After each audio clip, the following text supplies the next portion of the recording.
My name's Amanda Carter. I am the chair of the membership committee. We have Mark Salter, he's our executive director, and Megan Millett, also on staff at the CFA Society of Minnesota. So we're very happy to have you all here. This presentation is called Getting the Most Out of Your Membership, and I'd really love it to be a little more interactive. Mark and I do have some prepared slides to help us guide the talk and to make sure that we give you all the information that you need. But if it's more interactive, I think it'll be more interesting for everyone. So Mark is going to start sharing the slides. If you would like to ask a question, you can certainly unmute and ask a question, and we'll obviously save some time at the end of the presentation. But we'll just go ahead and get started. So we are the CFA Society of Minnesota. We had run these Getting the Most Out of Your Membership presentations sporadically for a long time, and due to the pandemic, we haven't held one for a while. So we thought it would be a good time to go ahead and offer this session to just get the information out there and to take any questions that there might be about membership in the CFA Society of Minnesota. My background is I used to work in investment banking and investment management, earned my charter in 1997. And my most recent job in industry was at Parametric Portfolio Associates, where I was running one of the trading desks. For the last 7 years, I've been teaching finance and economics at Bethel University. I have been on the board for about 5 years now of the society, and I have been chair of the membership committee for about a year. So that's my background. Mark, if you want to go to the next slide, that would be great. And this is where I get to thank all of the firms every year that give of their time, talent, and treasure to make sure that we can do things like this and all the other great events that we do throughout the year. So if any of you on the call today work for any of these firms, thank you. We appreciate you and your firm's support. So yeah, that's all I have to say about that. I will very quickly give my background. I do not come out of industry. I do not have a CFA charter. I never will. I'm not that smart. But I've been running the office for the CFA Society of Minnesota for going on 9 years now, and it's been a blast to hang around with a bunch of wicked smart people in the investment and finance industry. So, Amanda, back to you. Excellent. The next slide is really just sort of a very brief agenda. We'll talk about the society. We'll tell you what the benefits of membership are. We'll share some of the career development resources, and then we'll leave some time for formal comments. But as I said, if at any point you want to just unmute and ask a question, we're very welcome to an interactive session. All right. Next slide, please. This one's you, Mark. Oh, it is me. So for those of you who pay attention to Irs Tax Codes, we are a 501c6 organization, and that simply means that's a tax status. It's not an actual business strategy.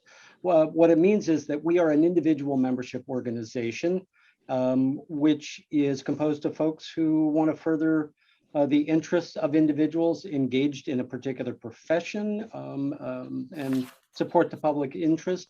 We're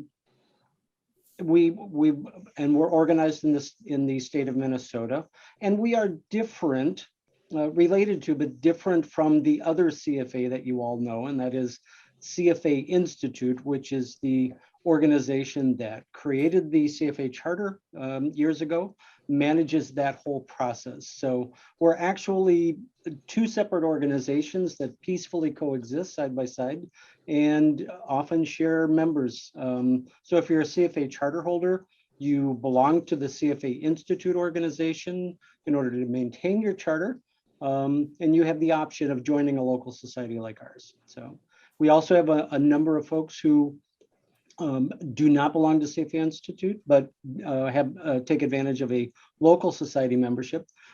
Ultimately, our board decided years ago that we wanted to be connected to people working in this industry, period. So we work really hard to try and make that happen, and membership is just sort of the formal agreement that on how that stuff works. So I think, and our current president is Chris May, who just he'd been working for RBC Wealth Management for several years, just shifted over to a new role with an asset management firm headquartered in Chicago. So we've got people on the board from all over the planet, basically, but they're working in this particular neck of the woods. And there is a website where you can see all of those folks and reach out to them if you want. Back to you, Amanda. Excellent.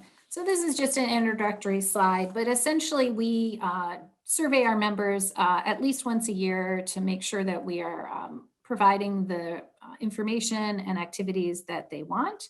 And we get some very nice feedback, particularly a quote you see here. And pretty much every CFA charter holder that I've ever met in the Twin Cities is a member of this organization. If you want to flip to the next slide, we'll explain why that is.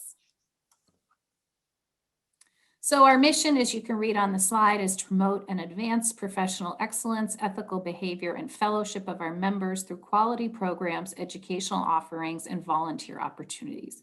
This particular society was founded in 1952. We're one of the, I would call us, medium-sized societies. So we're the 11th largest in the US, 23rd largest worldwide.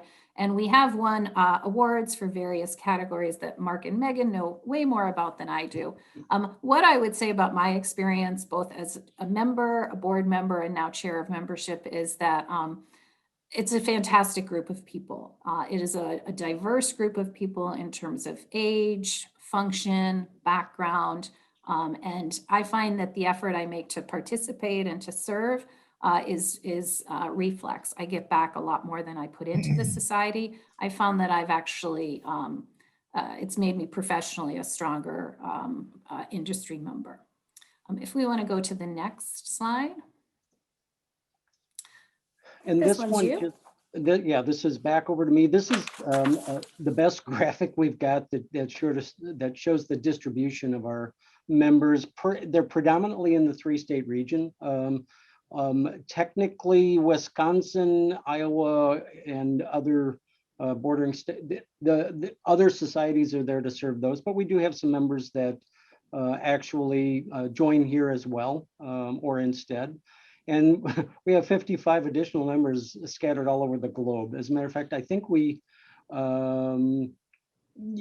I think we're on every continent somehow. So, and those are usually people who have some sort of responsibility for a broader geographical footprint than just the upper Midwest. So, and I think that's all I needed to say about that one. And back to you, Amanda. All right, and I'll just make a comment since we had the map up. We on the membership committee, we try and spread our activities. So for example, we have pre-pandemic, we would have monthly socials and we would very intentionally rotate them. Sort of the St. Paul area, the Twin Minneapolis area, and then West Metro or South Metro. So we're pretty intentional about having our in-person activities spread around multiple different locations to try and provide opportunities that are easy for our members. So speaking of our members, our retention rate is 94%. We're actually pretty proud of this on the membership committee. This is higher than the national average of CFA Institute societies in the United States. And we actually held quite well during the pandemic. We had a lot of discussions about how we could serve our members during the pandemic. And I will say that thanks to staff and a lot of different volunteers, I think we did a pretty good job having some outdoor activities, having some online activities, and just trying to pivot, as I'm sure you all were doing in your work and personal lives. Our average member age is 45, but as I said earlier, we're pretty broad. We have a lot of very young members, and we have a lot of very experienced members. We are 87% male, 13% female. I'm surprised we're so low on the female, to be honest, and that is something that we're trying to work on. In the United States, the CFA Institute has shared information showing that female membership is growing at a faster rate outside the USA. So that's something that we can think about doing here. In terms of our membership base, we're very largely charter holders. And then we have 3% who do not hold the charter. Some of those might be Kayas or lawyers or professionals in the industry who never pursued earning a charter for whatever reason, but we are mostly charter holders. All right. I think this is a pretty helpful slide. You'll see our top 10 job functions and our top 10 employers. We really do have a lot of different job functions and a lot of different employers. For example, parametric, where I used to work, they probably have, I would say 20, 25 CFA charter holders, and they're not on the list. Whether you're an individual who's the only CFA charter holder or candidate in your firm, or whether you're at one of the firms on the list, you are welcome in the society. One thing that we're starting to do, which I think is a great idea, is we're trying to have ambassadors, we're calling them ambassadors, at our larger employers. So having a point person at each of the firms that you see that would help to answer questions or publicize things within the firm. So we think this ambassador program will help with participation and just general knowledge. All right, Mark, that's next slide, please. And as I transition, I think actually parametric is represented on that list. I believe they're opened by Eaton Vance. And yeah, so that's a grouping that we get from CFA Institute. There you go. So for those of you in the room who aren't familiar with parametric, parametric is owned by Eaton Vance, which is now owned by Morgan Stanley. So that might actually look different another year. And if you've been in the Twin Cities a long time, you'll recall the Clifton Group, which was the original local part that parametric bought, gosh, probably 10 years ago at this point. Almost, yeah. Yeah. So benefits of membership, we'll have one slide for each of these, but they're essentially in these buckets. So networking and social, programming, where if you're a member of the local society, you have special pricing, volunteer opportunities, and then support for candidates. Next slide, please. So in terms of networking and social, this is where membership committee actually spends a lot of our time. So we have pre-pandemic and post-pandemic, we would have rotating monthly socials, geographically rotating, as I mentioned. These are often just very casual, informal, no structured program, but really just a social event. So networking and social. And often they'll be like at a brewery or a bar, and people go and have a few drinks and socialize. We do an annual golf tournament. This year, our golf tournament is going to be on September 23rd at Brookview. So that is fun. It is for beginners all the way up through expert golfers.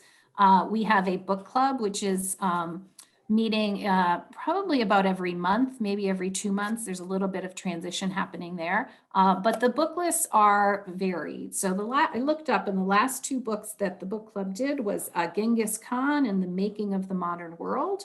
And then the one before that was 21 Irrefutable Laws of Leadership by John Maxwell. And we do have a list of all the books that have ever been read. So if you're curious about that, please let me know and I can get that to you. It is currently being done online, but we hope to go back to an in-person version of that. We have a summer outing. This year we're going to the St. Paul Saints game, and that is coming up on June 10th. If you're interested in that, Megan would be the person to talk to. And we'll do a tailgate before that game. We generally have an annual party, a holiday party. Obviously, we didn't do that last year. And I should mention we have a big event coming up on May 20th called Off to the Races, where we will be at Canterbury Park, outdoors, spread out, and there are quite a few events attached to that. Megan is sharing in the chat the link for the upcoming events, and on the website, you can find all the relevant information about this. All right, I think I'm ready for the next slide. All right, and I think, is this still you? Yeah, this one's you, Mark. I flipped too many pages. Okay. So in addition to the networking and social stuff, the other main reason we get together is for professional learning. And pre-pandemic and post-pandemic, The things that you see on the screen have happened and do happen. During the pandemic, many of them still happen, but they switched to a virtual format. So we're pretty pleased with the speakers that we've had come through for various topics like cryptocurrency and all sorts of things. Many of them, not all, but many of them, we record and post on our YouTube channel. If the speaker's compliance department is okay with it, we get their permission, and those are out there. So those replays are available, and they cover a wide range of topics. We've done some technical training virtually. It seems to work better in person, but we've done okay with Python and R programming. And we've got one coming up in the near future on Microsoft Power BI. So those are things that we get requests from members on trying to take a deeper dive and getting hands-on with certain things that help in various roles in the investment and finance industry. So we're happy to do those and partner with firms that can deliver that content. We haven't done as many distinguished speaker series lately, but we hope to get back to those once we're past the need to shelter in place. Basically, think about these are people who you would love to hear from that on a variety of topics, and those are the folks that we try to bring in person and impart some wisdom to everybody. The only one we've done recently online was oh my gosh, I'm spacing on his name. The gentleman who led the capture of Saddam Hussein. We had him as a distinguished speaker, sort of as a fireside chat a couple of months ago. Eric Maddox, sorry, I knew it would come to me. And that one actually is recorded and on the YouTube channel as well. Annual dinner, we had to take a pass this year. We are planning to be back in 2022 in February, so stay tuned for that. And if you have a suggestion on the speaker or speakers that you would like to hear from, please shoot them our way. We're always looking for content ideas, learning more about what you want to learn about.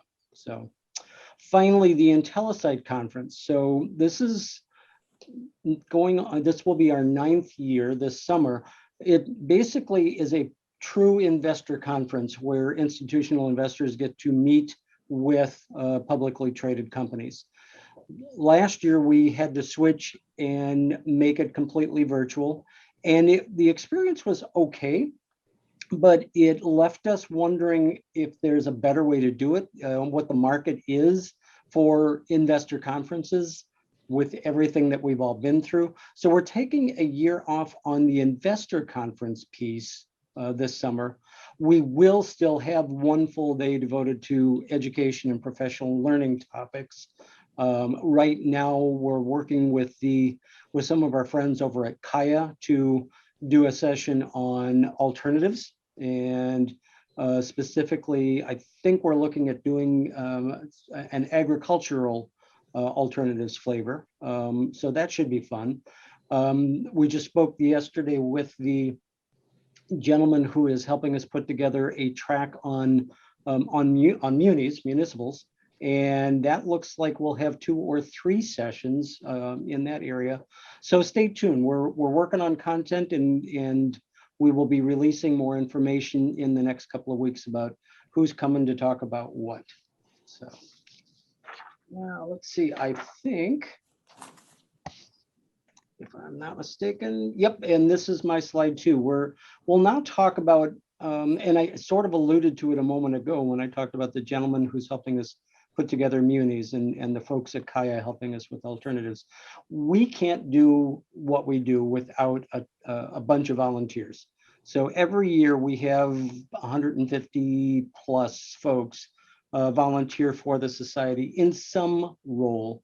It may be serving on a committee. It may be something more episodic where we just need a little help with a particular working group or initiative or something along those lines.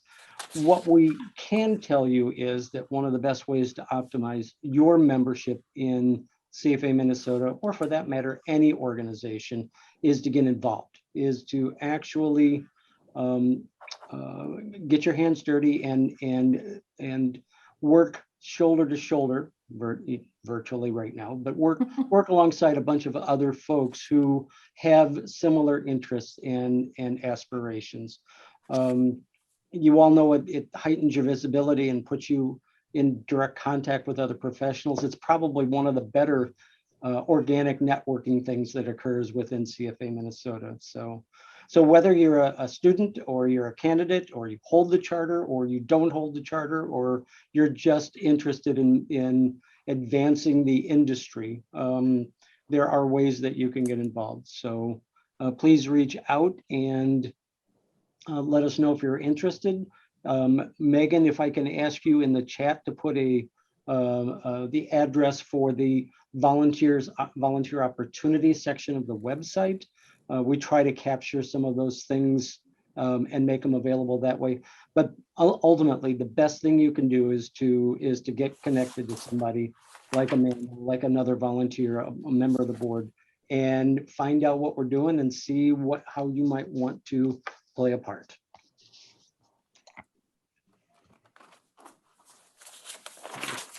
Yep.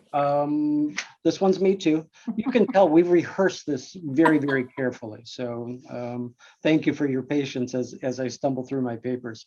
I mentioned episodic volunteer opportunities. So annual dinner, the Intelliside Conference, off to the races coming up in the next couple of weeks. Everything that we do usually takes at least one, if not several, volunteers to help make sure stuff happens. So those are things that they're not ongoing committee assignments, if you will, but they are great ways to get involved. And we generally have too many volunteers for everything we do, which is a nice position for us. But we try not to turn anybody away. We look for ways to get involved. And there are a number of other things that we do throughout the year. So if you're familiar with CFA Institute, you may have heard about what I think is one of their best outreach programs ever, and that's the Research Challenge, where student teams from universities all over the world actually get hands-on experience being a portfolio management team and researching a particular company stock. It's a great program. We use, I think, probably 30 plus volunteers for that alone every year, with judges, graders, et cetera. And this coming year, we're looking to launch another CFA Institute challenge. This one's specifically focused on ethics. A number of societies have already done an ethics challenge. I believe the 10 societies up in Canada were the first ones to launch this a few years ago. So we're looking to launch that here in Minnesota next year, and we will need volunteers for that. And the other thing that we do that we're pretty proud of is the mentorship program. This is something that started years ago, even before I joined CFA Minnesota 9 years ago. It's a way for folks to get connected to other folks in the industry to help them figure out what's next, what's on my career path, what do I want to know more about as I progress through this field. So we have a formal program where we actually connect mentors and mentees every year, and again, it's another great way to be involved in the society. And my notes say, when it comes to subject matter experts or any of this stuff, you really don't have to be an expert at anything. You just have to be someone with a passion for what you do and what you want to bring to the table. And I think that is probably the best thing that we get from our members, our volunteers, is that passion to help make the society better and the industry better. I think I need to rehearse that piece of my script better for the next time, but you get the general idea. I thought it was great, Mark. All right, so we just get very, very good feedback from our volunteers. As Mark and I have both said, the more you engage, the more you'll get out of the society. That being said, if you just want to do an occasional event, you are obviously very welcome to do that. I will say that with specifically regarding the mentorship program, that has been a huge success. And both the mentees and the mentors often return year after year to that program and give us excellent feedback. One other thing that's sort of new, and we haven't specifically called out, is that we do try to include philanthropy in a lot of our events. So we have held socials connected to philanthropic events, and we're actually working right now, one of our board members, to make that a more structured part of the society. So if you have a heart for generosity, there's an outlet for that we connect through the society. So as always, if you have an idea of something that you would like to do, let us know and we'll work alongside you to make it happen. All right, next slide, please. And we are coming into the home stretch, and we will be breaking soon to get questions, find out more about what's on your mind. But we would be remiss if we didn't talk a little bit about something that the support that we try to give our candidates. This year has been really tough, especially as the CFA exams have been canceled, rescheduled, and finally shifted to a pure computer-based testing format. But it's when we look at membership, we always look at it as a continuum. Then it starts when people actually start to get familiar with the industry and start looking at potential career opportunities and moving into students. And the membership continuum starts way back at the candidate level and even before. So in pre-COVID times, we would do live in-person mock exams to help candidates get ready for testing day. We're not sure what we're going to do there as the program shifts over to computer-based testing. So we're still trying to figure out what is the best support we can give our candidates going forward. But one thing we are still doing virtually now, is to help our candidates form study groups. We've got a study group kickoff virtual session. Megan, that's tomorrow, right? Tomorrow, 4-ish, 4:30, somewhere in there.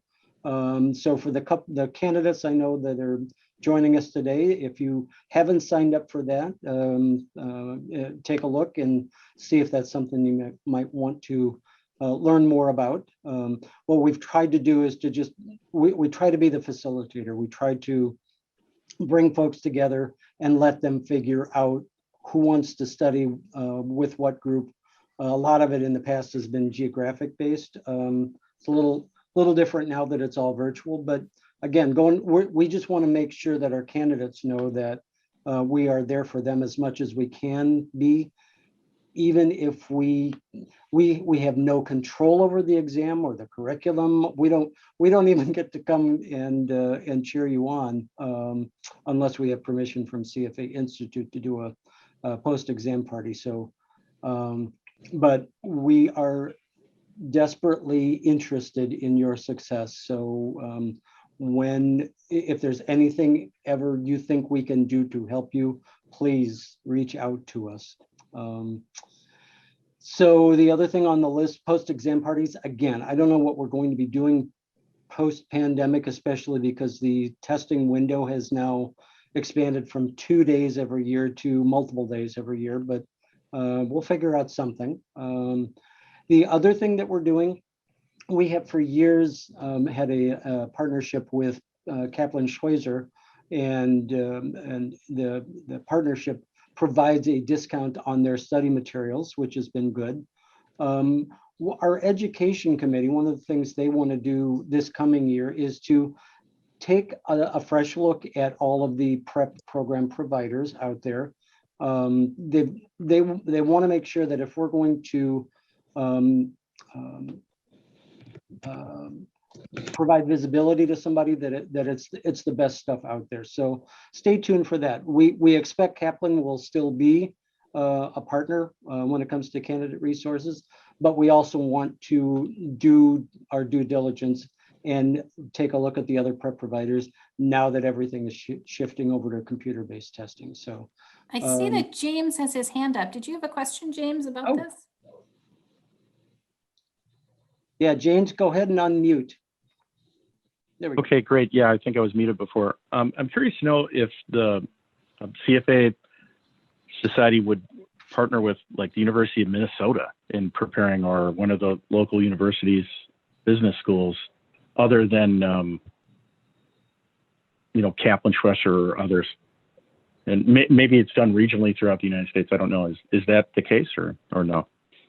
So every society approaches it slightly differently. I know my colleague in LA, they actually, their society actually uses a curriculum developed by the university out there in their territory. And I'm pretty sure Boston has a program that might have started in one of their universities, but has been since transferred over to more to a group within the society.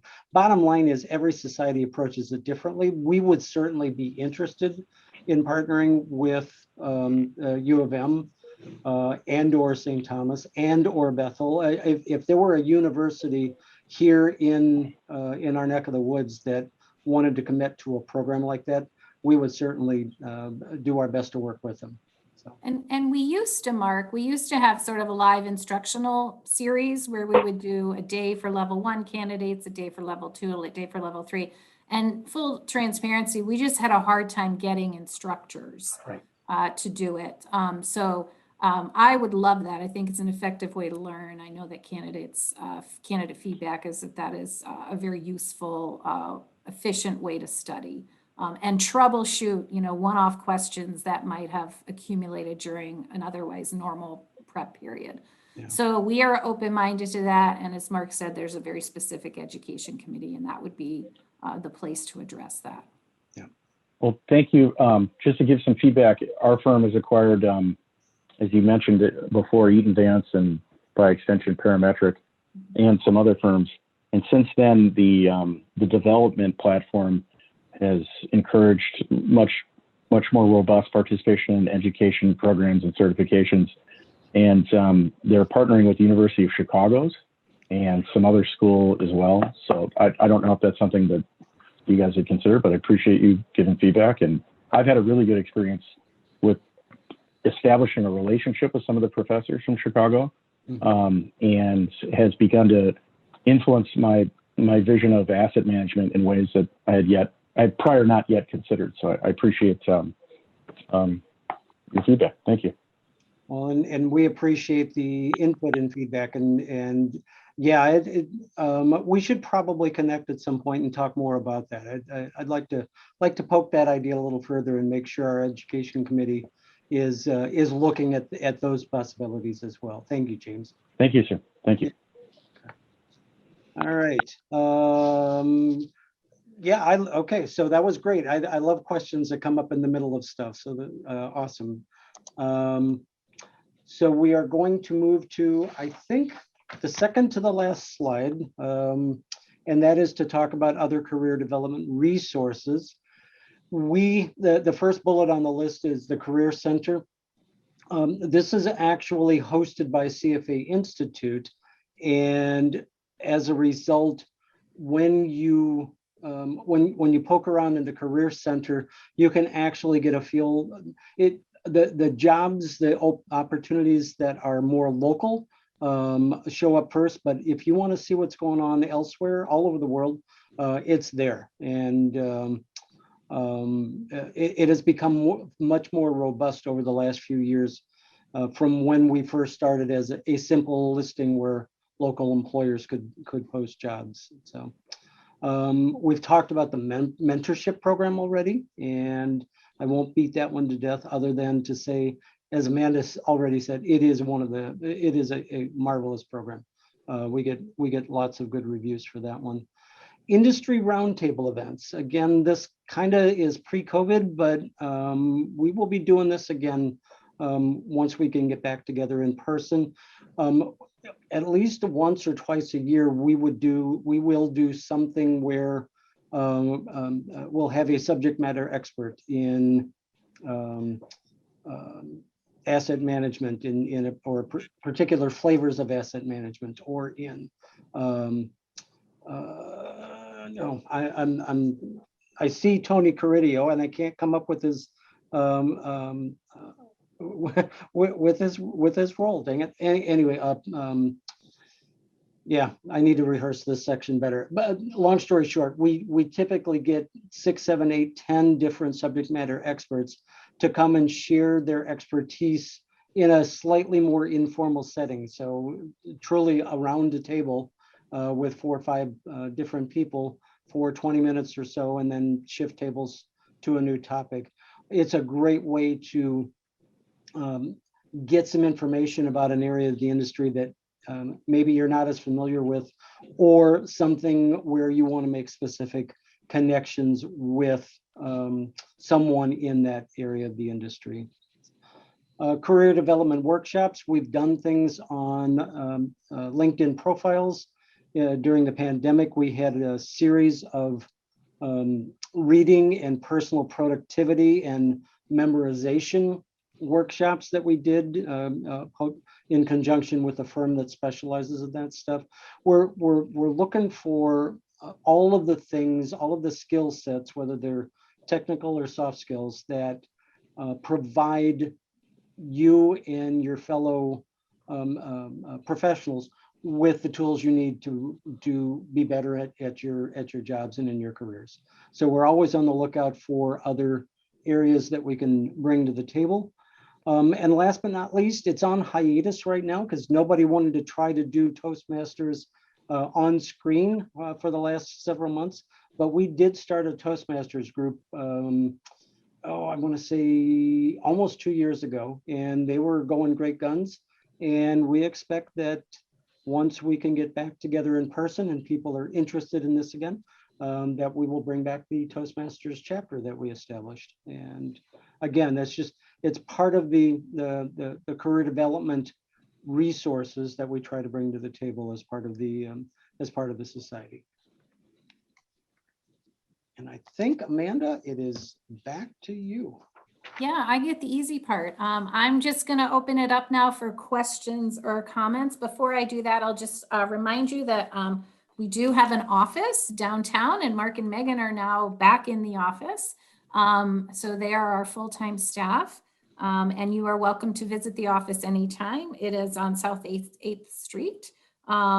And there's a lot of great information on our website. So if you visit our website, you can learn more about all of the individual committees that Mark and I mentioned, the events that are upcoming in the calendar are there, and then just a lot of good information about the society. So I think with that being said, if you have a question for us, feel free to turn on your mic and your camera if you like, and we'll just take questions. And I'm going to stop sharing the screen and put us back into gallery view so we can see each other here.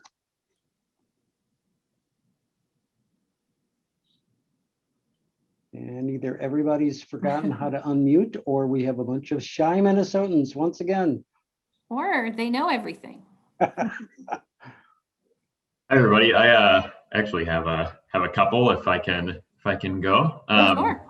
For short intro, my name is Will Horner. I've actually been in the industry for a few years now, but I'm relatively new to Minnesota. So I'm excited to be here, excited to be part of the society. I was wondering, you mentioned that a lot of the events have a kind of philanthropic angle to them. Are there any, or have you guys had kind of ideas for any that are more, I guess, explicitly community service oriented? And then my other question was, do you know when the next opportunity for the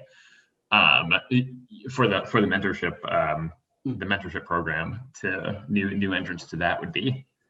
Yeah, I can answer those. So we have tried for a long time to do a philanthropic endeavor that was related to our industry. So we have tried very hard to find like a financial literacy program that we could participate in or provide volunteers to. And we do have one or two.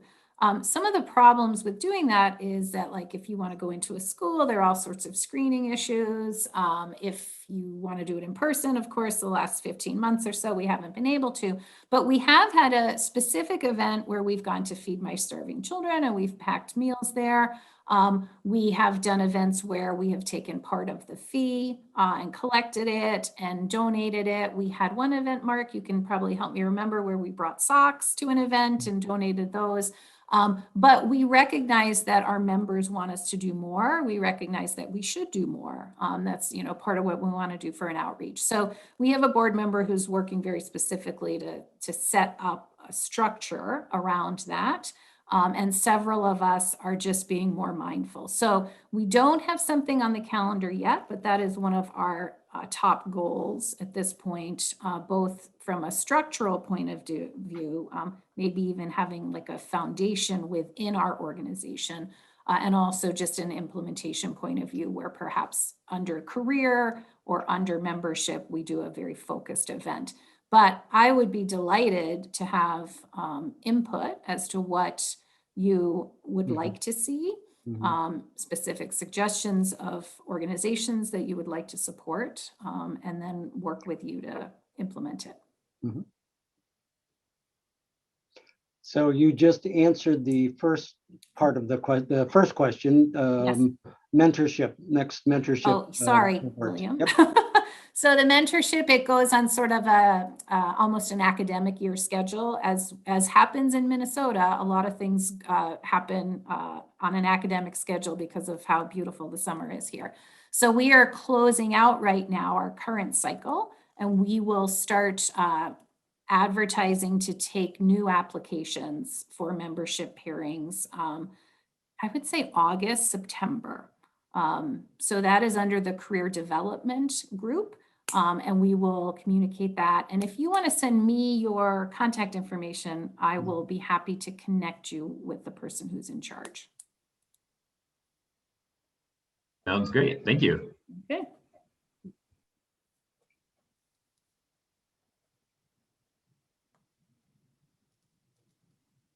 Any other questions out there?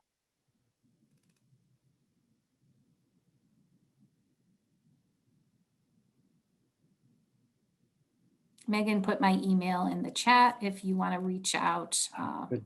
with anything specific to me. William, I'll look for one from you about the mentorship.